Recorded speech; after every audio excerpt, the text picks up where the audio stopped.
Kochi-Muziris Biennale takes place in Fort Kochi in Kerala, India, every 2 years.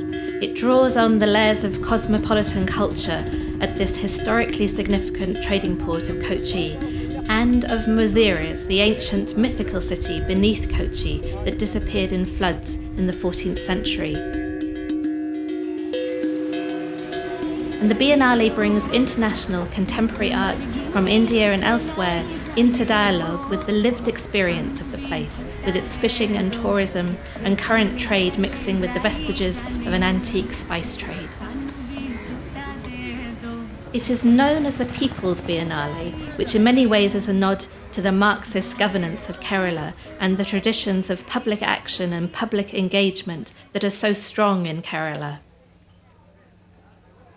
This year, that sense of the Biennale being a beacon in India for a liberal and inclusive society became even more palpable because of the curatorial vision of Anita Dubé. In this, the 4th edition of the Biennale, 50% of the artists were women. Anita also gave status to the role of the audience, saying, "The public stage will belong to everybody who wants to claim it."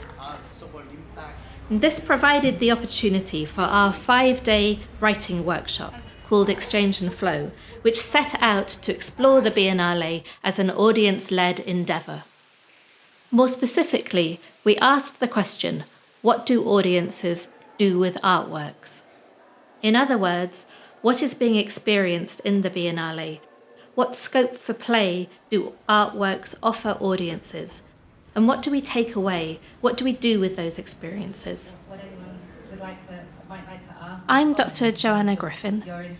As organiser of this event, I invited 25 participants from India, Bangladesh, Germany, the Netherlands, and the UK. They were all writers from different fields: journalism, fiction, drama, academia, education, even tourism, who were all interested in this question, what do audiences do with artworks? It was a 5-day workshop with a different emphasis each day, with the aim of developing a deeper understanding of how audiences react to artworks, and thereby how to better design future projects with the active participation of audiences at the forefront and as the primary motivators.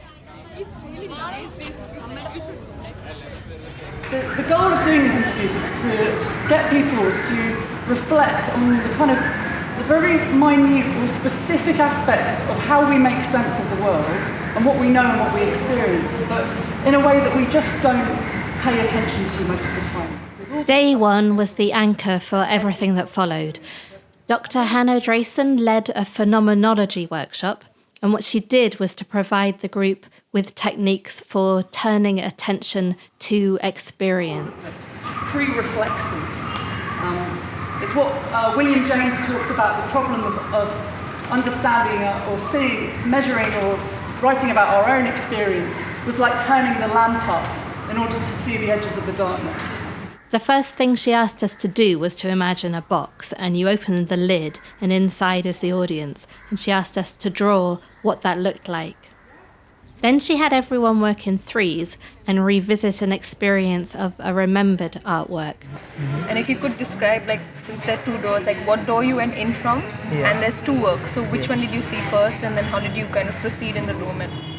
And this revealed the ways we use each other to construct experience. So really think about doing some writing, just for 15-20 minutes, that describes that experience and any thoughts that you have about what you found out. Hannah gave us a shared structure for talking about experience and also vocabularies that would start to shape into writing.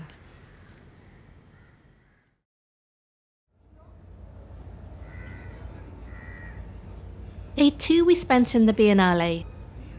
The aim of this day was to explore audience experience through non-written forms. We had 4 workshop leaders. Udit Parekh led a drawing workshop. Christophe Boyer led a voice improvisation workshop. Muriel Ikareth led a movement workshop, which actually drew a lot of attention.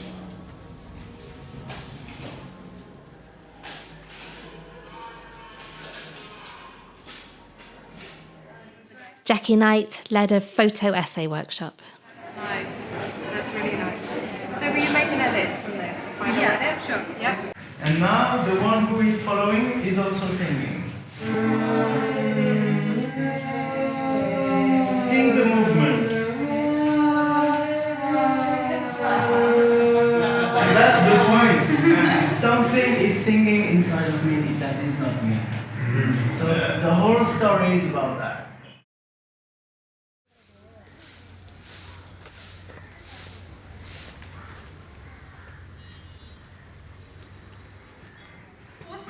The postmaster. It was interesting when I came last time also I spoke to him if he's seen any of the workshop exhibits. Day 3 was an open day, and we had many more people join. We revisited the Biennale, then wrote from these experiences. We then created an improvised performance. No window, just one light reflecting like a circle of light. Now I understand the difference. When I had a life with them, I felt I was alone, and now I am trying to be alone.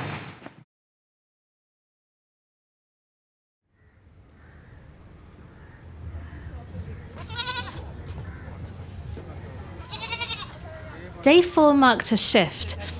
I wanted the participants to think about how the work we had done at the Biennale, exploring the exchange and flow of audience with artworks, might translate to other contexts. We are producing among the largest amount of empirical work which is possible. So if you really Professor Sundar Sarikar joined us through our partnership with Leonardo Journal, and he talked about some of the structural obstacles that exist for writers from India who want to publish internationally. students come to us and ask, okay, I've done this 2 years of work, I've collected all this, now what do you want me to do?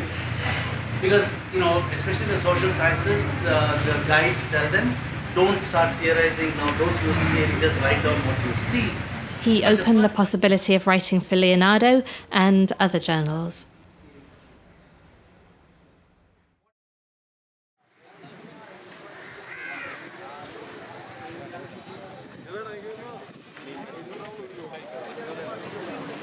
Day 5 was an evaluation day. We had a number of guest speakers with us.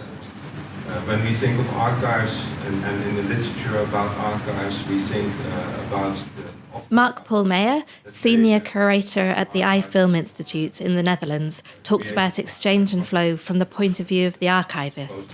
What the HERA project made very clear that there are also other criteria for selecting. Exchange and flow drew on a major European research project that the iFilm Institute was closely involved in. Mark Paul talked about its influence on their collection strategies and the importance of knowing what audiences value. A film program in a theatre is not just only that one masterpiece of 90 minutes, but it's also the before and sometimes even the after. Dr. Janvi Falki, director of Science Gallery Bengaluru, talked about her radical approach to engaging audiences in science museums. It's about process. Colleagues who have worked in museums have already talked about this. So I think the gallery should become a place where people can come in order to explore the process of knowledge making. Professor Sundar Sarikar, philosopher of science from the National Institute of Advanced Studies, talked about the ethics of theorizing about experience. The scientific temper debate in India, the problem with it is this question of experience, speaking on behalf of others. And he talked about the difference between authoring experience and owning experience. We can all share experience, we can all participate in different kinds of experiences. But there is a core of certain experiences which whatever you do, you cannot share in it because you cannot, lived experience is defined by what you cannot get out of. And finally, I invited Professor Ashok Chatterjee, the former director of the National Institute of Design in Ahmedabad, to draw together the insights of the Exchange and Flow workshop to create a manifesto for audiences, which could be shared beyond the Biennale. Yes? We are sort of trying to sum up what we said first, that we are all implicated in the audience from the beginning. This has been very important. Then the fact that we can be authors of our experience, and changing the way we perceive with certain techniques that we learned, like the micro phenomenology or the movement or the singing, that we can also connect in our experience by experiencing something in these techniques together. And are you talking about the audience as a collective, or are you talking about the individual? It can be both, that's the point. The more important question is, what is the work we have to do as an audience before we become an audience? Okay. And that we can probably think about. Well, that's very important. Okay, yes, madam. I want to respond to the idea that we're making it too difficult for people, because that's very close to dumbing down everything. And I don't want to make a new category of poor, impoverished people that won't get it. Any other things you want to add to this list? The notion of accessibility, creating or enabling a space for translation, letting go of preconceptions and engaging with changes, and also the risk of letting go any prior knowledge or like a prior conceived identity. From this discussion, we drew together the Kochi Declaration for Audiences, which recommends the following. Create relevance that can enable audiences to seize new opportunities and keep pace with knowledge.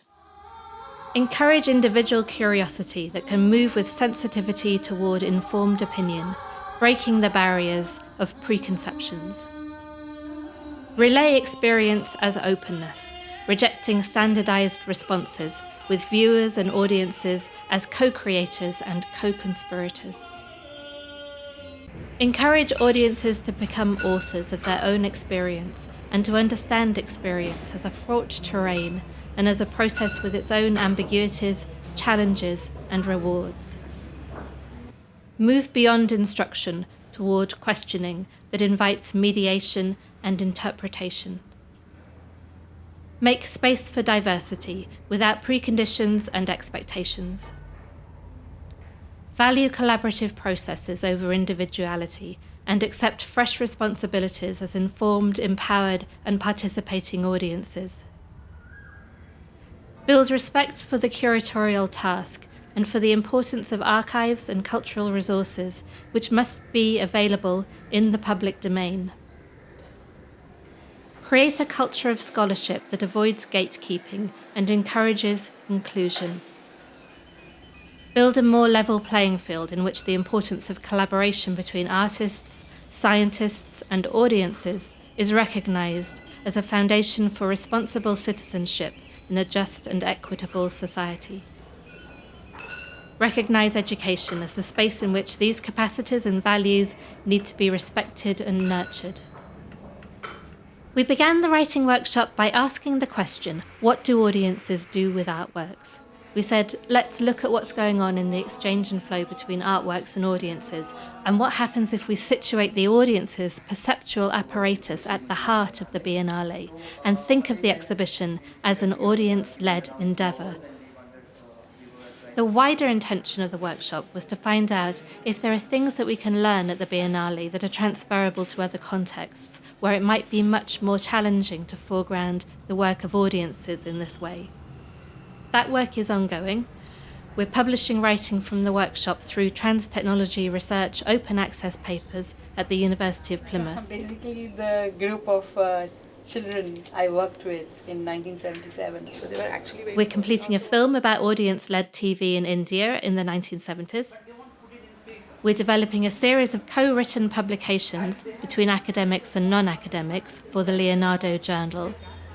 And we're also creating podcasts for the Creative Disturbance online platform.